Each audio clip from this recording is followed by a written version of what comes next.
Hi guys, welcome back to our channel Food and Beauty. Yes, നമ്മൾ ഇന്ന് വന്നിട്ടുള്ളത് നല്ല നാടൻ ചിക്കൻ കറിയുടെ റെസിപ്പി കൊണ്ടായിട്ടാണ്. വളരെ ടേസ്റ്റിയാണ്, എല്ലാവർക്കും ഈസി ആയിട്ട് ഉണ്ടാക്കിയെടുക്കാം. നമ്മുടെ വീട്ടിൽ അവൈലബിൾ ആയിട്ടുള്ള ഇൻഗ്രീഡിയൻസ് മാത്രമേ ഉള്ളൂ. സിമ്പിളും ആണ് കേട്ടോ, പക്ഷേ നല്ല ടേസ്റ്റിയുമാണ്. അപ്പോൾ നിങ്ങൾ എന്തായാലും ഈ ഒരു കറി ട്രൈ ചെയ്ത് നോക്കുക. നെയ്ച്ചോറിൻ്റെ കൂടെ ആണെങ്കിലും പെർഫെക്റ്റ് ആണ്. ഞാനിപ്പോൾ കഴിക്കുന്നത് നെയ്ച്ചോറിൻ്റെ കൂടെയാണ്. സാധാരണ റൈസിൻ്റെ കൂടെയും ചപ്പാത്തിയുടെ കൂടെയും ഒക്കെ പോകുന്ന ഒരു അടിപൊളി കറിയാണ്. എന്തായാലും അവസാനം വരെ കാണുക കേട്ടോ.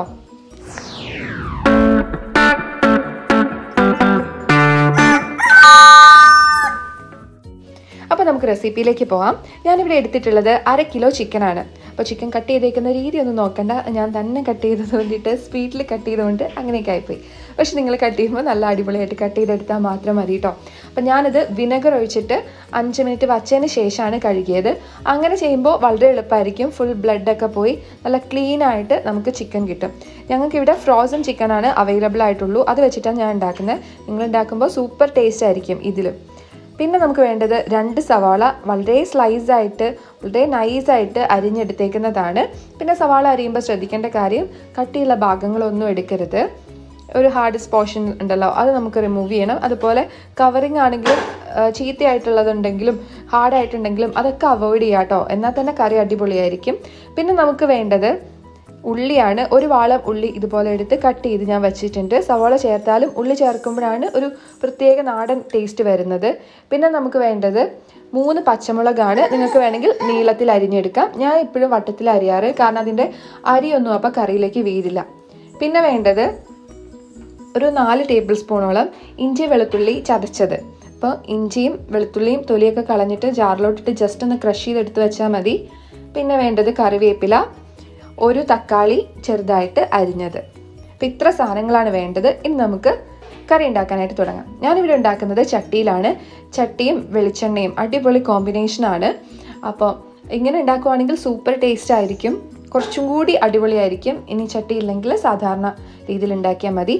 വെളിച്ചെണ്ണ ഒഴിച്ചിട്ടുണ്ട്. വെളിച്ചെണ്ണ ചൂടാകുമ്പോൾ ഞാൻ കുറച്ച് ഉലുവയാണ് ഇട്ട് കൊടുത്തിട്ടുള്ളത്. ജസ്റ്റ് ഒന്ന് ചൂടാകുമ്പോൾ നമുക്ക് ഒരു കറിവേപ്പില ഇതുപോലെ കട്ട് ചെയ്ത് കൈ കൊണ്ടൊന്ന് ഇതുപോലെ ആക്കിയിട്ടൊന്ന് ഇട്ട് കൊടുക്കാം. അപ്പോൾ നല്ല സ്മെല്ല് ഫുള്ളായിട്ട് തന്നെ എണ്ണയിലേക്ക് വന്നോളും. കറിവേപ്പിലയും കൂടി ഒന്ന് മൂത്ത് വരുമ്പോൾ ഓരോ ഇൻഗ്രീഡിയൻ്റ് ആയിട്ട് നമുക്കങ്ങ് ഇട്ട് കൊടുക്കാം. ഫസ്റ്റ് നമ്മൾ ഇട്ട് കൊടുക്കുന്നത് ഇഞ്ചി വെളുത്തുള്ളി ക്രഷ് ചെയ്തെടുത്ത് വച്ചേക്കുന്നതാണ്. ഇതുപോലെ ചതച്ചിടുമ്പോഴാണ് നല്ലപോലെ ടേസ്റ്റ് ഇറങ്ങുക കേട്ടോ. ഇനി ഇതൊന്ന് മൂത്ത് വരണം. നല്ലപോലെ മൂത്തതിന് ശേഷം മാത്രം അടുത്ത സാധനം ഇട്ട് കൊടുക്കുക. അതാണ് ഈ കറിയിൽ ശ്രദ്ധിക്കേണ്ട മെയിൻ ആയിട്ടുള്ള ഒരു കാര്യം. അപ്പോൾ ഇതുപോലെ ഒന്ന് നമുക്ക് ഇളക്കി കൊടുക്കാം. ഒരു അടിപൊളി സ്മെല്ല് വരുമല്ലോ, എല്ലാവർക്കും അറിയാമല്ലോ മൂക്കുന്നത് എങ്ങനെയാണെന്നുള്ളത്. അപ്പോൾ ആ സ്മെല്ല് വന്ന് കഴിയുമ്പോൾ നമുക്ക് അടുത്ത സാധനം ഇട്ട് കൊടുക്കാം. ഇപ്പോൾ നന്നായിട്ട് മൂത്ത് വന്നിട്ടുണ്ട്. ഇനി നമ്മൾ ചേർത്ത് കൊടുക്കുന്നത് പച്ചമുളക്, അതുപോലെ തന്നെ ചെറിയ ഉള്ളിയാണ്. അപ്പോൾ ചെറിയ ഉള്ളിയും ജസ്റ്റ് ഒന്ന് മൂക്കണം. അതിൻ്റെ മണവും നമുക്കറിയാമല്ലേ, വെളിച്ചെണ്ണ കിടന്നിങ്ങനെ മൂക്കുമ്പോൾ ഉള്ളൊരു സ്മെല്ല്. ആ ഒരു സ്മെല്ലായി കഴിയുമ്പോൾ നമുക്ക് സവാള കൂടി ചേർത്ത് കൊടുക്കാം കേട്ടോ. ജസ്റ്റ് ഒന്ന് ഇതുപോലെ വഴറ്റി കൊടുക്കാം. ചെറുതായിട്ട് സ്മെല്ല് വരുമ്പോൾ തന്നെ നമുക്ക് സവാള കൂടി ചേർത്ത് കൊടുക്കാം. അപ്പോൾ ഇത്ര അധികം സവാളയും ഉള്ളിയൊക്കെ എന്തിനാന്ന് വിചാരിക്കും, പക്ഷെ നമ്മൾ വഴറ്റി വരുമ്പോൾ ഒന്നും തന്നെ ഉണ്ടാവില്ല കേട്ടോ. പിന്നെ നമ്മൾ തിക്കായിട്ടുള്ള ഗ്രേവിയിലാണ് ഉണ്ടാക്കുന്നത്. സവാള പെട്ടെന്ന് വഴറ്റി കിട്ടാൻ വേണ്ടിയിട്ട് ഇച്ചിരി ഉപ്പ് ഞാൻ ചേർത്ത് കൊടുക്കുന്നുണ്ട്. എന്നിട്ട് നല്ല പോലെ വഴറ്റുക. അപ്പോൾ മീഡിയം ഫ്ലെയിമിലോട്ട് വച്ചിട്ട് നല്ല പോലെ തന്നെ വഴറ്റിയെടുക്കുക. ഫ്ലെയിം കൂട്ടി വെച്ച് സ്പീഡാക്കാനായിട്ട് ശ്രമിക്കരുത് കേട്ടോ. നല്ല പോലെ വഴറ്റി ഇതുപോലെ ഇതിൽ നിന്ന് വെളിച്ചെണ്ണ ഫുള്ള് പുറത്തോട്ട് ഇറങ്ങും. അപ്പോൾ ഇതാണ് കറക്റ്റ് പാകം. വെളിച്ചെണ്ണ മുഴുവനായിട്ട് ഇങ്ങനെ പുറത്തോട്ട് വരണം. അപ്പോൾ ഈ ഒരു രീതിയിൽ എത്തിക്കഴിഞ്ഞാൽ നമുക്ക് പതിയെ പൊടികളെല്ലാം ചേർത്ത് കൊടുക്കാനായിട്ട് തുടങ്ങാം. കണ്ടോ, ഇപ്പോൾ ഫുള്ളായിട്ട് എണ്ണ പുറത്തേക്ക് വരുന്നത് കണ്ടല്ലോ. ഇനി നമുക്ക് തീ ഓഫ് ചെയ്യാം. എന്നിട്ട് 1/2 ടേബിൾ സ്പൂൺ മഞ്ഞൾപ്പൊടി, പെരിഞ്ജീരകം പൊടിച്ചത്, അത് മസ്റ്റാണ് കേട്ടോ, അടിപൊളി സ്മെല്ലായിരിക്കും നമ്മുടെ കറിക്ക്. പിന്നെ ഞാൻ ചേർത്ത് കൊടുക്കുന്നത് മല്ലിപ്പൊടി കുറച്ച്, അധികം ചേർക്കുന്നില്ല, കുറച്ച് ചേർക്കുന്നുള്ളൂ. കുരുമുളക് പൊടി ഒരടപ്പ് ഫുള്ള് ചേർത്തിട്ടുണ്ട്. അത്യാവശ്യം നല്ല എരിവ് കിട്ടുന്ന രീതിയിൽ ചേർത്തിട്ടുണ്ട്. പിന്നെ ചേർക്കുന്നത് 1 ടേബിൾ സ്പൂൺ ചിക്കൻ മസാലയാണ്. ചിക്കൻ മസാല ചേർത്തില്ലെങ്കിലും കുഴപ്പമില്ല, പക്ഷേ ചിക്കൻ മസാലയിൽ കാഷ്യൂ നട്ടിൻ്റെ പൗഡർ എല്ലാം അവർ ആഡ് ചെയ്യുന്നത് കൊണ്ടിട്ട് കുറച്ച് ചേർക്കുകയാണെങ്കിൽ ഇത്രയും കൂടി ടേസ്റ്റ് ആയിരിക്കും കേട്ടോ.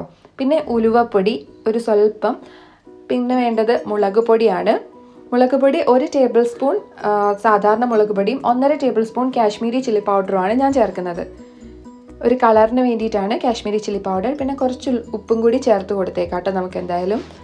എന്നിട്ട് നല്ലപോലെ ഇളക്കി ഇത് മൂത്ത് വരണം. മൂത്ത് വരുന്നത് വരെ നമുക്കൊന്ന് ഇളക്കിക്കൊണ്ടേയിരിക്കാം. എരിവിൻ്റെ അളവ് നിങ്ങൾക്ക് ഇഷ്ടത്തിനനുസരിച്ച് മാറ്റാവുന്നതേ ഉള്ളൂ കേട്ടോ. മുളക് പൊടി 1 ടേബിൾ സ്പൂൺ തന്നെ ധാരാളമാണ്. സാധാരണ മുളക് പൊടി, കാരണം നമ്മൾ ഇഞ്ചി ചേർത്തിട്ടുണ്ട്, കുരുമുളക് പൊടി ചേർക്കുന്നുണ്ട്, കാശ്മീരി ചില്ലി പൗഡർ ചേർക്കുന്നുണ്ട്, സാദാ ചില്ലിയും ചേർത്തിട്ടുണ്ട്. അതുകൊണ്ടിട്ട് കറക്റ്റായിരിക്കും, അത്യാവശ്യം നല്ല എരിവുണ്ടായിരിക്കും.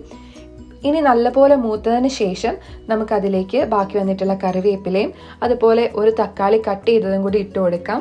തക്കാളി ചെറുതായിട്ട് അരിവാണെങ്കിൽ പെട്ടെന്ന് തന്നെ അത് അലിഞ്ഞു വരും. നമുക്കിനി ഇത് നല്ലപോലെ അലിഞ്ഞു വരണം. നന്നായിട്ട് ഇതുമായിട്ടങ്ങ് സോട്ടായി കിട്ടണം. അതുവരെ നമ്മളിങ്ങനെ ഇളക്കിക്കൊണ്ടേയിരിക്കുക. എല്ലാം ചെയ്യുമ്പോൾ മീഡിയം ഫ്ലെയിമിൽ വെച്ച് മാത്രം ചെയ്യുക, കരിഞ്ഞു പോവാതെ.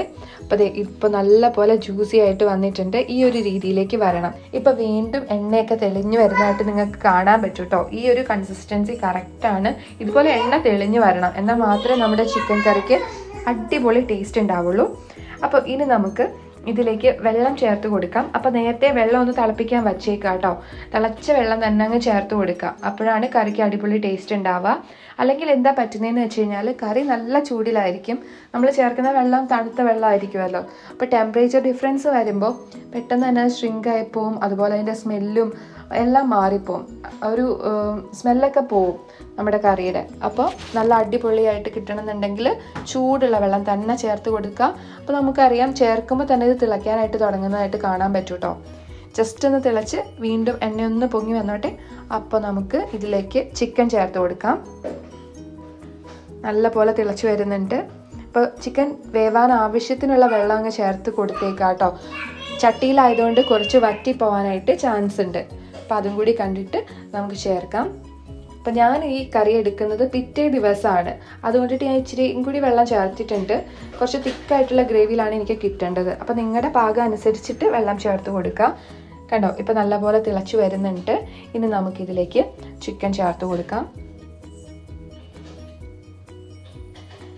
ഇത് നല്ലപോലെ മിക്സ് ആക്കുക. അപ്പോൾ ചിക്കൻ ചേർത്ത് കൊടുക്കുന്നതിന് മുന്നേ ജസ്റ്റ് ഒന്ന് ടേസ്റ്റ് ചെയ്ത് നോക്കുക കേട്ടോ ആ ഗ്രേവി. അപ്പോൾ അതിൻ്റെ അകത്ത് ഉപ്പും പുളിയും എല്ലാം കറക്റ്റ് ആണോ എന്നുള്ളത് ഒന്ന് ചെക്ക് ചെയ്ത് നോക്കിയേക്കുക. എല്ലാം റെഡി ആണെങ്കിൽ നമുക്ക് ചിക്കൻ ചേർത്ത് കൊടുക്കാം. അതിന് ശേഷം നമുക്കൊന്ന് മൂടി വച്ച് ഒരു 15-20 മിനിറ്റ് നമ്മൾ തിളപ്പിക്കാം. അതിനുശേഷം ഓഫ് ചെയ്ത് വയ്ക്കാം. ഓഫ് ചെയ്ത് വെച്ചാലും ചട്ടി ആയതുകൊണ്ടിട്ട് തിളച്ചുകൊണ്ടേയിരിക്കും. അപ്പോൾ നമ്മുടെ ചിക്കൻ നല്ല സോഫ്റ്റായിട്ട് അടിപൊളിയായിട്ട് വെന്ത് കിട്ടും കേട്ടോ. ഇപ്പോൾ കണ്ടോ നല്ല പോലെ തിളയ്ക്കുന്നുണ്ട്. ഞാനിപ്പോൾ ഓഫ് ചെയ്തിട്ടുണ്ട് ഫ്ലെയിം, എന്നാൽ കൂടി ഇതിങ്ങനെ തിളച്ചുകൊണ്ടിരിക്കുകയാണ്. അപ്പോൾ ഞാൻ ഇതുപോലെ അടച്ച് ഇവിടെ വച്ചേക്കുവാണ്. പിറ്റേ ദിവസമാണ് ഞാൻ ഈ കറി എടുക്കാൻ പോകുന്നത്. അപ്പോഴാണ് ഫുൾ വെള്ളമൊക്കെ വലിഞ്ഞ് അടിപൊളിയായിട്ട് വരെ. ഇതുപോലെ എണ്ണ തെളിയണ വരെ നമ്മൾ വേവിക്കണം കേട്ടോ. അപ്പോൾ പിറ്റേ ദിവസം നമ്മുടെ കറി ഇതുപോലാണ് ഇരിക്കുന്നത്. നല്ല ടേസ്റ്റി ആയിട്ടുള്ള അടിപൊളി ചിക്കൻ കറിയാണ്. അപ്പോൾ നിങ്ങൾ എന്തായാലും ഇത് ട്രൈ ചെയ്ത് നോക്കുക. ഞാൻ ജസ്റ്റ് ചൂടാക്കിയിട്ട് നെയ്ച്ചോറിൻ്റെ കൂടെയാണ് ഇത് കഴിക്കുന്നത് കേട്ടോ. നല്ല പോലെ ചിക്കൻ്റെ ഉള്ളിലൊക്കെ മസാലയൊക്കെ പിടിച്ച് അടിപൊളിയായിട്ടുള്ള ടേസ്റ്റിലാണ് വന്നിട്ടുള്ളത്. അപ്പോൾ എല്ലാവരും ഇത് ട്രൈ ചെയ്ത് നോക്കുക. എന്നിട്ട് നിങ്ങളുടെ അഭിപ്രായം കമൻറ്റ് ചെയ്യുക. അപ്പോൾ ഈ വീഡിയോ ഇഷ്ടപ്പെട്ടിട്ടുണ്ടെങ്കിൽ എന്തായാലും ലൈക്ക് ചെയ്യുക. ഇതുപോലുള്ള സിമ്പിൾ റെസിപ്പിയുമായി ഞാൻ വീണ്ടും വരുന്നതാണ്. അപ്പോൾ എൻ്റെ ചാനൽ ഇതുവരെ സബ്സ്ക്രൈബ് ചെയ്തിട്ടില്ലെങ്കിൽ ഒന്ന് സബ്സ്ക്രൈബ് ചെയ്ത് അതിൻ്റെ അടുത്തുള്ള ബെൽ ബട്ടൺ അമർത്തി അതിൽ ഓൾ എന്നുള്ള ഓപ്ഷൻ തന്നെ തിരഞ്ഞെടുക്കുക കേട്ടോ. അപ്പോൾ അടുത്തൊരു വീഡിയോയുമായി കാണുന്നവരേക്കും എല്ലാവരും പുതിയ പുതിയ റെസിപ്പികളൊക്കെ ട്രൈ ചെയ്ത് നോക്കുക. ഹാപ്പി ആയിട്ടിരിക്കുക, പോസിറ്റീവായിട്ടിരിക്കുക, സേഫ് ആയിട്ടിരിക്കുക. Till then, take care. Bye-bye.